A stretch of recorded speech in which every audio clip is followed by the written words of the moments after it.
Trinidad and Tobago win this back. Streaming forward again. It's moved ahead for Garcia, who cuts it in, and he scores!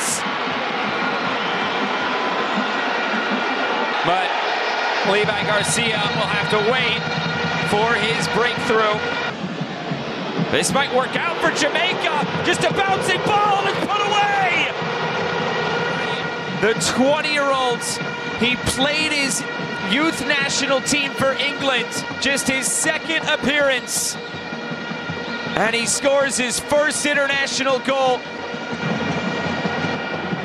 Darting forward, Lembi Kisa somehow is able to keep it. Dixon lifting it ahead. Catamarteri bouncing through. Russell scores! Jamaica find a second, up and running in World Cup qualifier.